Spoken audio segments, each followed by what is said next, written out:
கர்த்தருடைய பரிசுத்த நாமத்திற்கு மகிமை உண்டாவதாக. இந்த நாள் உலகம் முழுவதும் குருத்தோலை ஏந்தி கொண்டு ஜனங்கள் கர்த்தரை கம்பீரமாய் ஆராதிக்கக்கூடிய ஒரு விசேஷமான நாள். இன்னைக்கு அநேக திருச்சபைகளிலே குருத்தோலை ஏந்தி கொண்டு ஓசன்னா ஓசன்னா என்று ராலியாக எல்லாம் இன்னைக்கு அந்த பண்டிகையை கொண்டாடுகிற இந்த மக்கள், இந்த ஜனங்கள், கர்த்தர் உங்கள் சபைகளிலே அப்படி உண்டான்னு தெரியாது, அப்படி ஆண்டவர் நடத்தி இருக்கிறார். அதற்கான ஆதாரமான சில வசனங்களை நம்ம வாசிப்போம். மத்தேயு 21 அதிகாரம் 1-11 வரையிலான வசனங்களை வாசிக்கும் போது நாம் அதை அறிந்து கொள்ள முடியும். மத்தேயு 21 அதிகாரம் அது 1-11 வரையிலான வசனங்கள். நம்ம எல்லாரும் அதை 11 வசனங்களையும் சேர்ந்து வாசிப்போம். எல்லாரும் வாசிப்போம். புதிய ஏற்பாடுல 31வது பக்கம். புதிய ஏற்பாடுல 32வது பக்கம். அவர்கள் எருசலேமுக்கு சமீபமாய் சேர்ந்து ஒலிவமலைக்கு அருகான பெத்பதேயுக்கு வந்தபோது இயேசுவானவர் சீசரில் 2 பேரை நோக்கி, உங்களுக்கு எதிரே இருக்கிற கிராமத்துக்கு போங்கள்.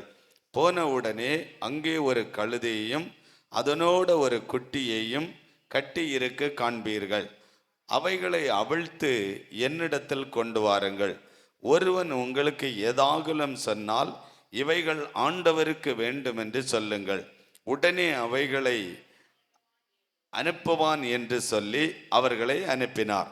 இதோ உன் ராஜா சாந்த குணமுள்ளவராய் கழுதையின் மேலும் கழுதை குட்டியாகிய மரியின் மேலும் ஏறிக்கொண்டு உன்னதத்தில் வருகிறவர் என்று சீயோன் குமாரத்திக்கு சொல்லுங்கள் என்று தீர்க்கதரிசியினால் உரைக்கப்பட்டது நிறைவேறும்படி இதெல்லாம் நடந்தது. சீஷர்கள் போய் இயேசு தங்களுக்கு கட்டளையிட்டபடியே செய்து கழுதைகளையும் குட்டியையும் கொண்டு வந்து அவர்கள் தங்கள் வஸ்திரத்தை போட்டு அவைகளை ஏறினார். திரளான ஜனங்கள் தங்கள் வஸ்திரங்களை வழியிலே விரித்தார்கள்.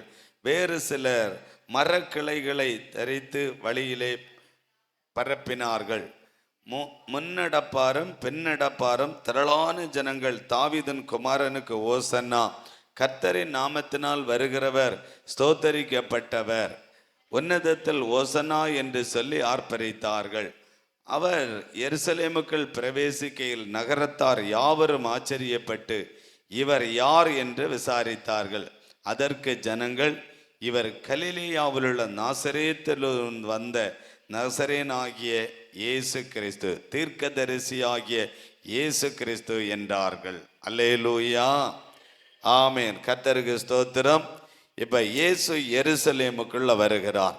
அவர் எருசலேமுக்குள்ள வரும்போது அந்த பெத்பதேயாவுக்கு அந்த கிராமத்தில் வந்தபோது சீசர்களில் 2 பேரை ஆண்டவர் அழைத்து, எதிரே இருக்கிற கிராமத்துக்கு நீங்க போங்க, அங்கே ஒரு கழுதையும் அதோடு ஒரு குட்டியையும் கட்டி இருப்பதை நீங்கள் காண்பீர்கள். அந்த கட்டை அவிழ்த்து என்னிடத்தில் கொண்டு வாருங்கள். அந்த கட்டை அவிழ்த்து என்னிடத்தில் அந்த கழுதைகளை கொண்டு வாருங்கள் என்று இயேசு சீசர்களுக்கு கட்டளையிட்டார்.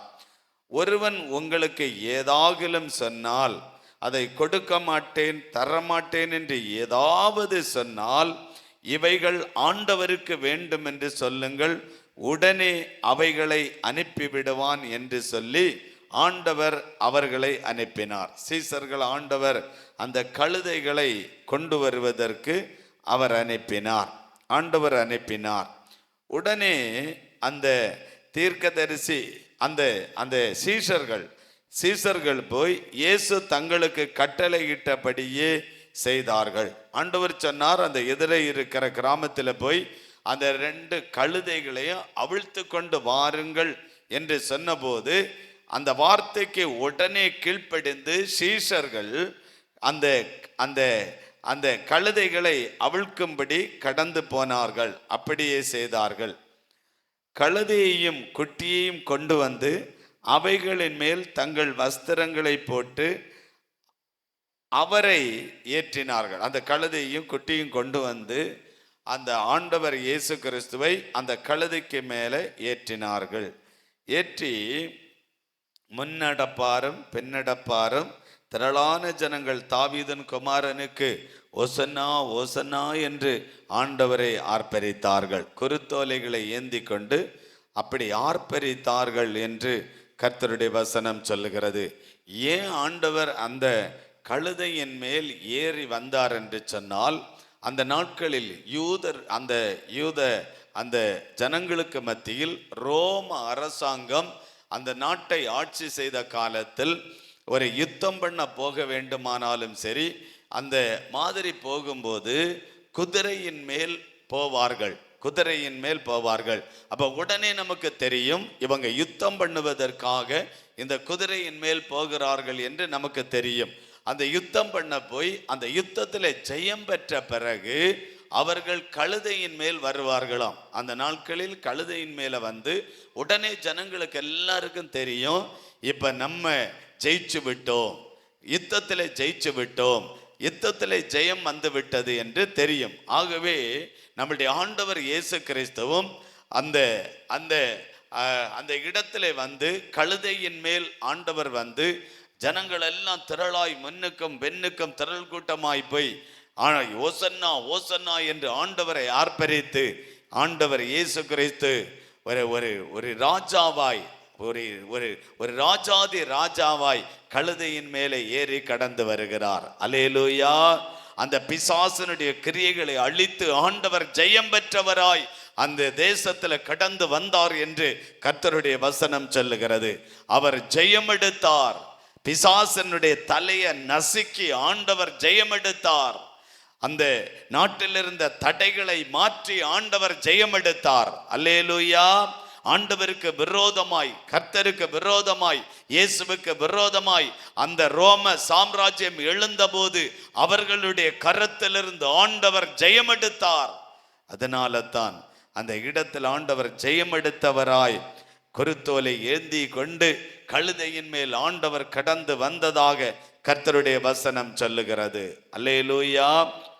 இப்ப பாருங்க, ஒசனா என்று ஆர்ப்பரித்து வந்தார்கள். அவர் எருசலேமுக்குள் பிரவேசிக்கையில் நகரத்தார் யாவரும் ஆச்சரியப்பட்டார்கள்.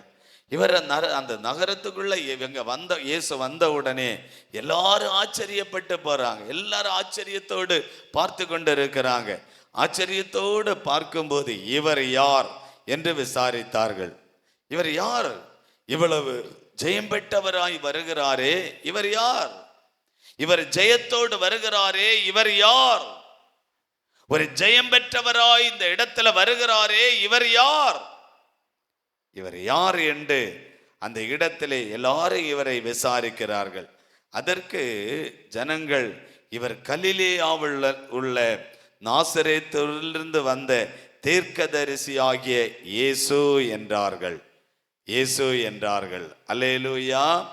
இப்பொழுதும் ஜனங்க ஆச்சரியப்பட்டு இவர் யார்? நம்மளுடைய ஆண்டவர் ஆச்சரியமான ஒரு தேவன். அவர் ஆச்சரியமான காரியங்களை செய்கிறவர். ஒரு ஆச்சரியமான ஒரு காரியத்தை செய்து அவர் முடிக்கிற ஒரு ஆண்டவர், ஆச்சரியமான ஒரு தேவன். அல்லேலூயா. நம்முடைய ஆண்டவர் ஒரு ஆச்சரியமான ஒரு தேவன். தன் பிள்ளைகளுக்கு ஆச்சரியமான ஒரு காரியத்தை செய்கிறவர். ஆச்சரியப்படக்கூடிய அதிசயங்களை, அற்புதங்களை செய்யக்கூடிய ஒரு ஆண்டவர். மத்தேயு 21 அந்த 10வது வசனத்தை வாசிக்கும் போது, அவர் எருசலேமுக்குள் பிரவேசிக்கல் நகரத்தார் யாவரும் ஆச்சரியப்பட்டார்கள். அந்த தேசத்துக்குள் அவர் யூத ராஜாவாய், ராஜாதி ராஜாவாய், அவர் ஜெயம் பெற்றவராய் வந்த உடனே எல்லாரும் ஆச்சரியப்பட்டார்கள். ஆச்சரியப்பட்டு இவர் யார் என்று விசாரித்தார்கள். ஆச்சரியமான ஒரு தேவன். இவர் விசாரிக்கும் போது அவங்க சொல்றாங்க, இவர் தீர்க்கதரிசி, அவர் நம்மிடத்துல வருகிறவர், ஜனங்களிடத்துல வருகிறவர். ஒரு தீர்க்கதரிசி, ஜனங்களை தேடி போகிறவர், ஜனங்களை தேடி போய் நன்மை செய்கிறவர், ஜனங்களை தேடி போய் அற்புதங்களை செய்கிறவர். மத்தேயு 21 4வது வசனம் சொல்லுகிறது. அந்த வசனத்தை வாசித்தால், உன்னிடத்தில் வருகிறவர் என்று சீயோன் குமாரத்திக்கு சொல்லுங்கள். மனுஷனை தேடி வருகிற ஒரு ஆண்டவர். அல்லேலூயா. மனுஷனை தேடி போய் அற்புதம் செய்கிறவர், மனுஷனை தேடி போய் அதிசயம் செய்கிறவர், மனுஷனை தேடி போய் நன்மை செய்கிறவர், மனுஷரை தேடி போய் அற்புதங்களையும் அதிசயங்களையும் காண பண்ணுகிறவர். அல்லேலூயா. ஏன் மனுஷன் ஆண்டவர் தேடி போக வேண்டும் தெரியுமா? அவ்வளவு மனதுருக்கம் உள்ள ஒரு தேவன் இவர், அவ்வளவு மனதுருக்கமான ஒரு ஆண்டவர். மத்தேயு 20:34 சொல்லுகிறது, இவர் குருடர்களை கண்டபோது அவர் மனதுருகினார். ஐயோ, கண் பார்வை இல்லாத என் பிள்ளைகள், கண்ணை இழந்து நிற்கிற பிள்ளைகள், இந்த கண்ணை இழந்து போன இந்த ஜனங்கள், அவர்கள் மேல் ஆண்டவர் மனதுருகினார். நீங்க ஏதோ ஒரு சூழ்நிலையில இழந்து வந்திருக்கிறீர்கள், உங்கள் மேல் மனதுருகி நிற்கிறார். அவர் மனதுருக்கம் உள்ள ஆண்டவர். சமாதானத்தை இழந்திருக்கலாம், சந்தோஷத்தை இழந்திருக்கலாம், மகிழ்ச்சி இழந்திருக்கலாம், ஒரு வாழ்க்கை இழந்திருக்கலாம்.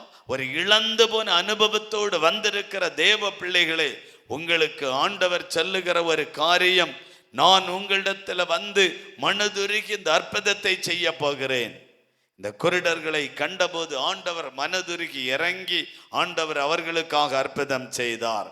மார்க் 1:40 வாசிக்கும் பொழுது, இயேசு குஷ்டரோகி ஒருவன் அவரிடத்தில் வந்தபோது அவர் மனதுருகினார். கையெல்லாம் குஷ்டரோகம், கால்களில் எல்லாம் விரல்கள் பாதிக்கப்பட்டு அழுகி நாற்றம் எடுத்து ஒரு பெரிய பாதிப்பு. ஆண்டவர் இயேசு கிறிஸ்து அந்த குஷ்டரோகியை கண்டவுடனே ஜனங்கள் எல்லாம் ஓடி ஒளிந்து போகிறார்கள். ஐயோ, இந்த தொற்று எனக்கு வந்துவிடும், இந்த பாதிப்பு எனக்கு வந்துவிடும், இவனிடத்தில் நாம் போகக்கூடாது என்று ஜனங்கள் எல்லாம் ஓடி ஒளிந்து ஒதுங்குகிறார்கள். உங்களுக்கு தெரியுமா, அந்த யூதருடைய நாட்களில் ஒரு மனுஷன் குஷ்டரோகினால் பாதிக்கப்படும் பொழுது அவனை ஊர்ல சேர்க்க மாட்டார்கள். ஊருக்கு பிறம்பே ஆட்கள் நடமாட்டம் இல்லாத அந்த பகுதியிலே தான் அவனை குடியிருக்க பண்ணுவார்கள். அப்படிப்பட்ட அந்த குஷ்டரோகியை ஆண்டவர் கண்டபோது அவர் மனதுருகினார். அவர்கள் அவனுக்கு மனதுருகி அற்புதம் செய்தார். மனதுருகி ஆண்டவர் அற்புதம் செய்தார். அல்லேலூயா.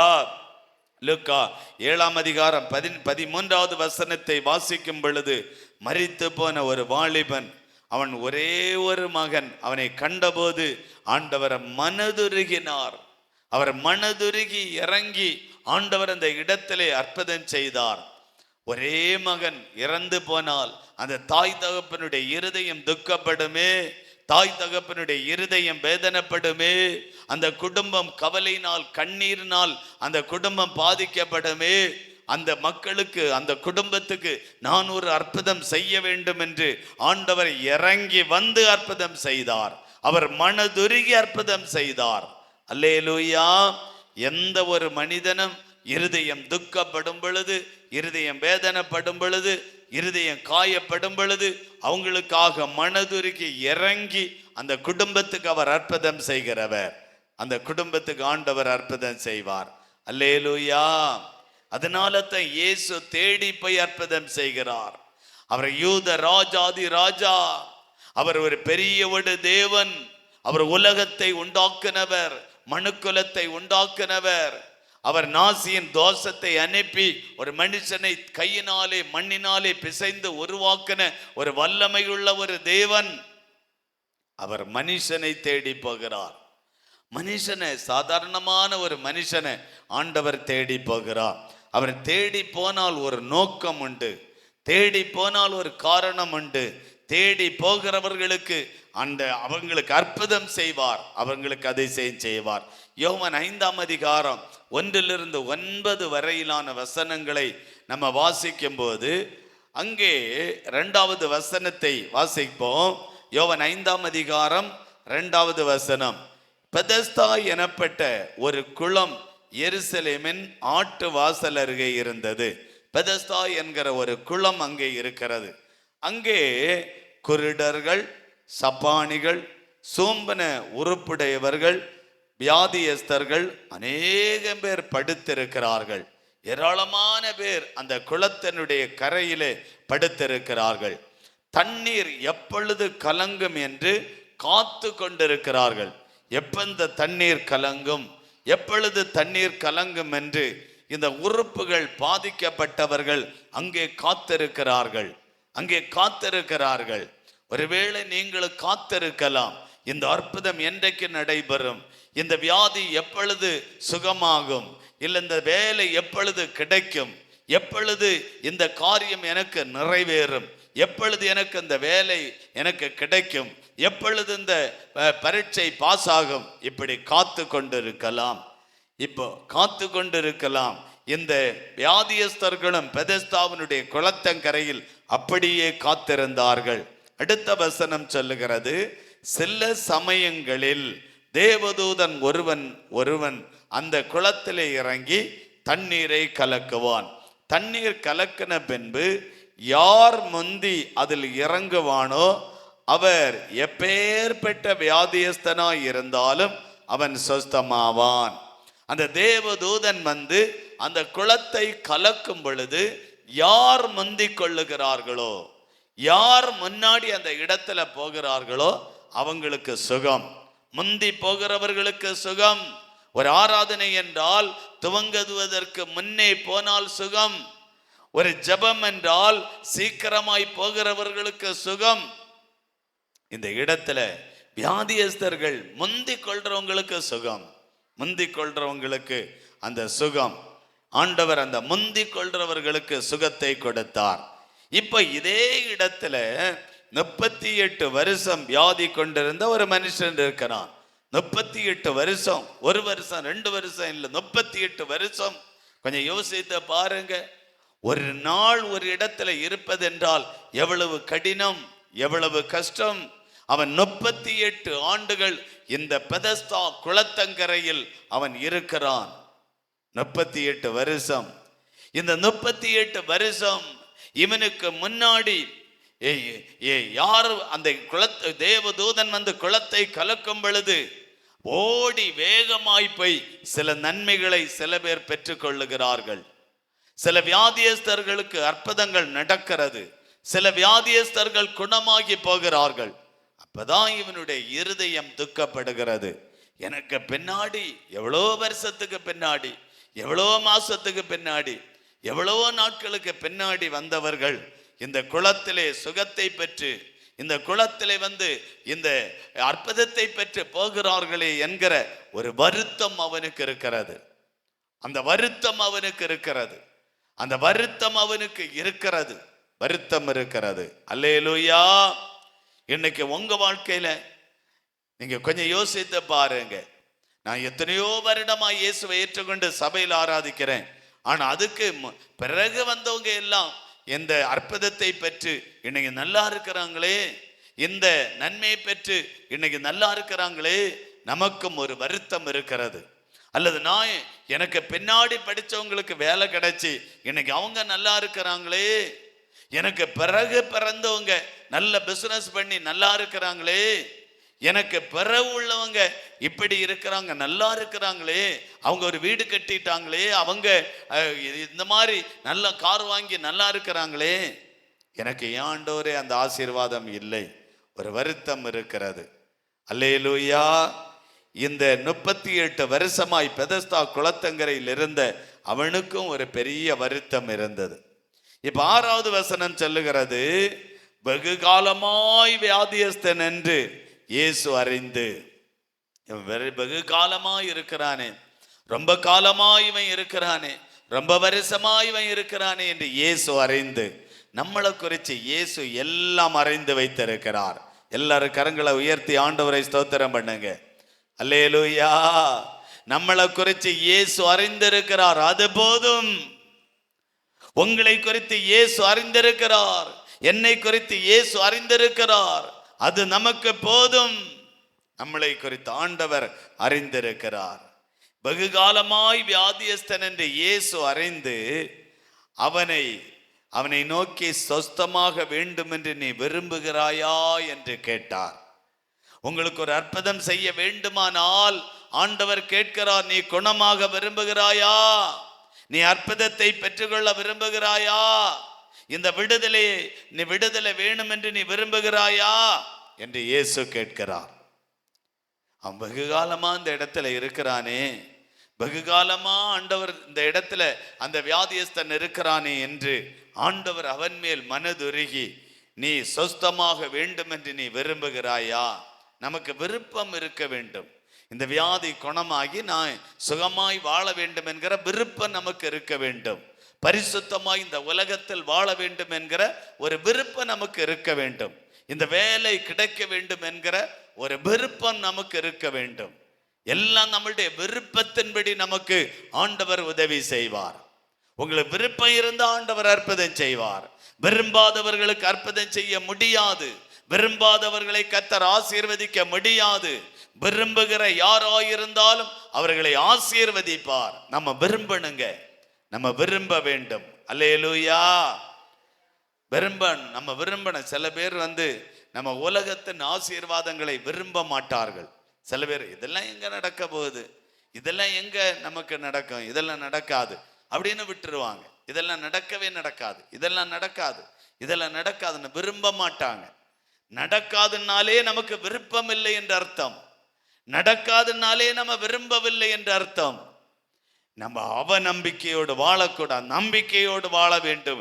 எவ்வளவு பெரிய வியாதியாயிருந்தாலும் கர்த்தர் குணமாக்குவார் என்கிற ஒரு விருப்பம் நமக்கு இருக்க வேண்டும். நான் குணமாக வேண்டும் ஆண்டவரே, நான் சுகமாய் வாழ வேண்டும் ஆண்டவரே, நான் சுகமாகி இன்னும் நான் இந்த உலகத்தில் உம்மை ஆராதிக்கணும், நான் ஜெபிக்கணும், ஊழியம் செய்யணும் ஆண்டவரே அப்படி நம்ம விரும்பும் போது கர்த்தர் செய்வார். அல்லேலூயா. ஆண்டவரே, இந்த இடத்துல நாங்க ஒரு ஆலயம் கட்டணும் ஆண்டவரே, அதை விரும்புகிறோம், கர்த்தர் அதை நிறைவேற்றுகிறார். அல்லேலூயா. இந்த தேசத்துல ஒரு எழுப்புதல் வர வேண்டும் என்று நாங்க விரும்புகிறோம், கர்த்தர் அதை செய்கிறார். உங்க வீட்டுல ரட்சிப்பு வரணும்னு நீங்க விரும்புங்க.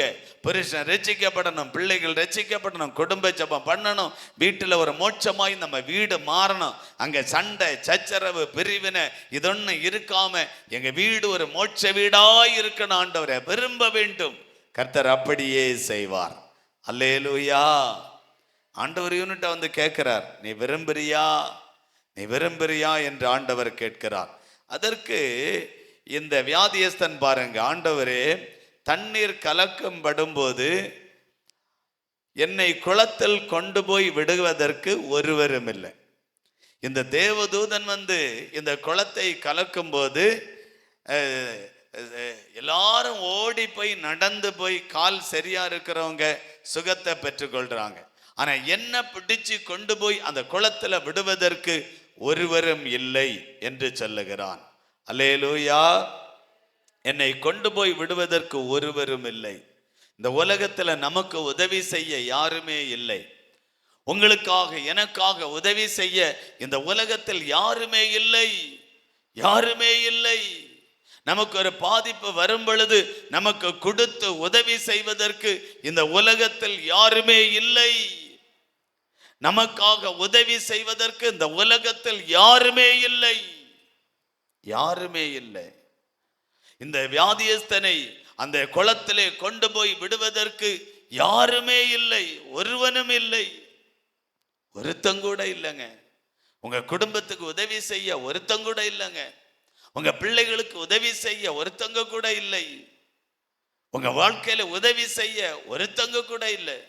ஒரு நோய் போச்சு, ஒரு மருத்துவமனைக்கு கொண்டு போவதற்கு ஒருத்தரும் இல்லை, யாருமே இல்லை.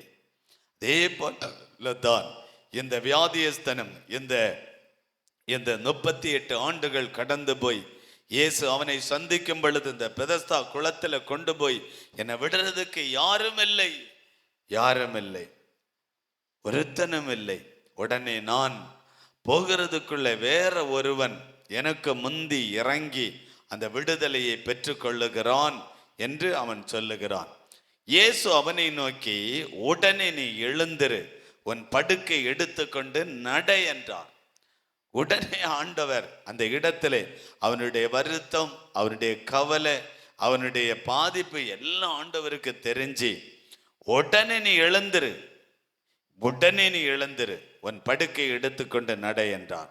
உடனே அந்த மனுஷன் சொஸ்தமாகி தன் படுக்கை எடுத்துக்கொண்டு நடந்து போனான்.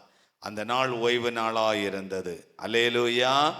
அந்த படுக்கை எடுத்துக்கொண்டு உடனே அவன் நடந்து போகிறான். இயேசு கொடுக்கிற விடுதலை ஒரு நிமிஷம், ஒரு நொடி பொழுதுல நடக்கிற விடுதலை. அல்லேலூயா. இயேசு தருகிற விடுதலை ஒரு நொடி பொழுதுல நடக்கிற விடுதலை. ஒரு நிமிடத்தில் ஆண்டவர் நம்மளை குணமாக்குவார். ஒரு நொடி பொழுதில் ஆண்டவர் அற்புதம் செய்வார். இந்த 38 ஆண்டுகள் அந்த பெதஸ்தா குளத்தங்கரையில் கால் ரெண்டும் விளங்காதவனாய் பக்கவாதத்தினால் பாதிக்கப்பட்டு சப்பானியாய் கிடந்த அவனை அந்த குளத்திலே கொண்டு போய் விடுவதற்கு ஒருவரும் இல்லை என்கிற வருத்தம். எனக்கு பிறகு வருகிறவர்கள் குணமாகி சுகமாகி அந்த அற்புதத்தை பெற்றுக் கொள்ளுகிறார்கள், என்னை குளத்தில் போய் விடுவதற்கு ஒருவரும் இல்லை என்கிற வருத்தம். இந்த இடத்தில் இருக்கிற ஆண்டவருடைய பிள்ளைகளே, உங்களையும் அதே விதமாய் நன்மை செய்வதற்கு ஒருத்தரும் இல்லையே என்கிற வருத்தம் இருக்கலாம். உங்களுக்கு உதவி செய்கிற, உங்களுக்கு ஒரு அற்புதம் செய்கிற, உங்க வாழ்க்கையில் ஒரு நன்மையை கொண்டு வருகிற ஒரு ஆண்டவர் இருக்கிறார். இந்த 38 ஆண்டுகள் குளத்தங்கரையில் ஏமாற்றப்பட்ட ஒரு அனுபவம், ஏமாற்றப்பட்டு போன ஒரு வாழ்க்கை, ஏமாந்து போன ஒரு வாழ்க்கை. ஆனால் இயேசு அவனை தேடி வந்து அவனுக்கு ஒரு அற்புதம் செய்து அவனை எழும்பி நடக்க பண்ணி கர்த்தர் அவனை ஆசீர்வதித்தது போல உங்களையும் தேடி வந்து உங்களுக்கு ஒரு நன்மை செய்து உங்களை ஆசீர்வதித்து கர்த்தர் இந்த நாளில் அவர் அனுப்ப போகிறார். அல்லேலூயா, அல்லேலூயா.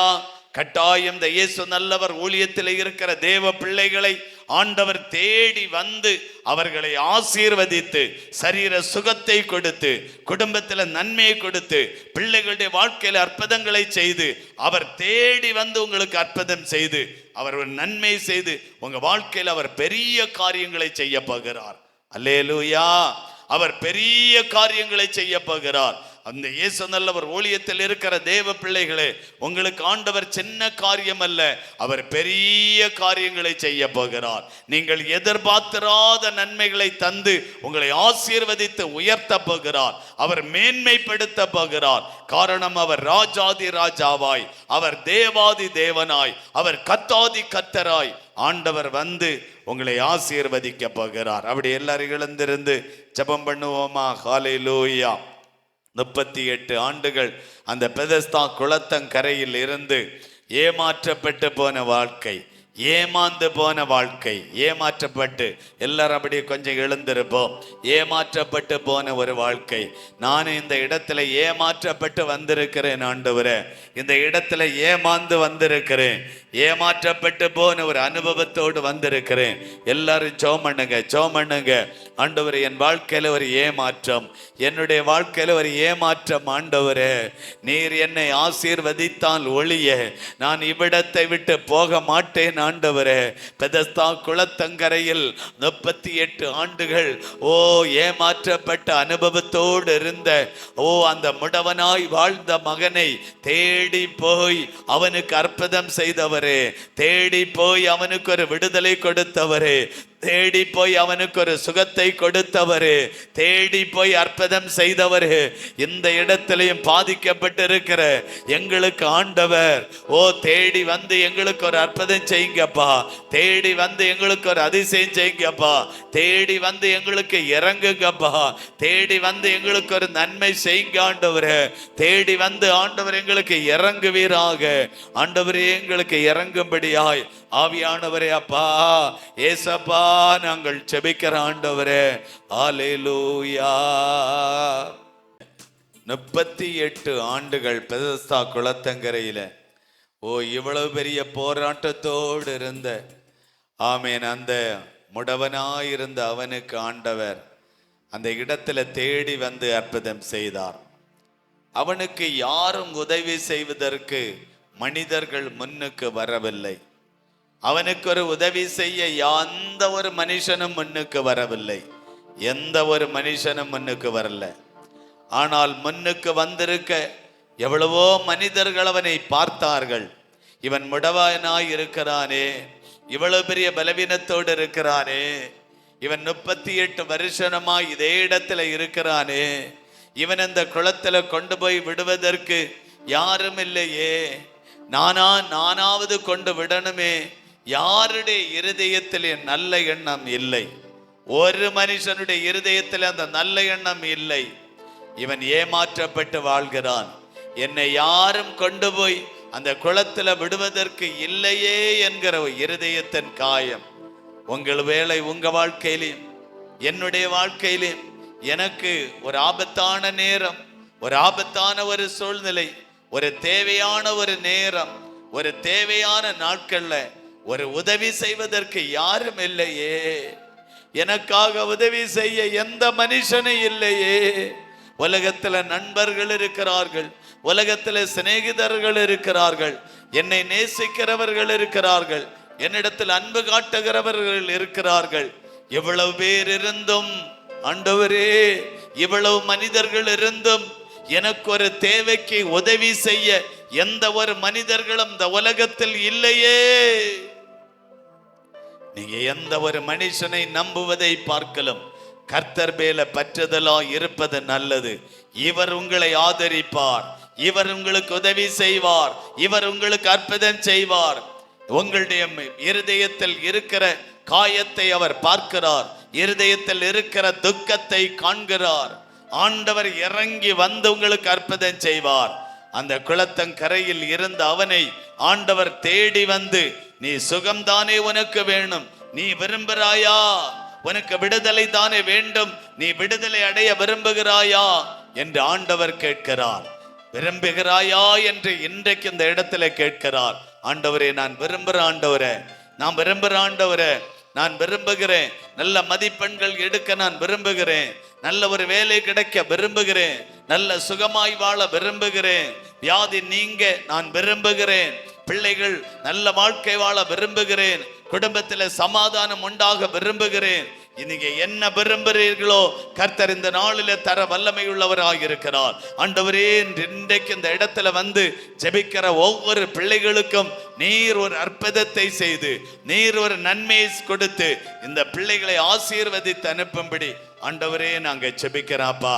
38 ஆண்டுகளும் அந்த பெதஸ்தா குளத்தங்கரையில் ஆண்டவரே இருந்த அந்த மகனுக்கு ஒரு அற்புதம் செய்தது போல எங்களுக்கும் ஒரு அற்புதம் செய்து எங்க தேவைகளை எல்லாம் சந்தித்து ஆண்டவர் ஆசீர்வதித்து வழி நடத்தும்படியாய் ஆவியானவரே நாங்க ஜெபிக்கிறோம்ப்பா.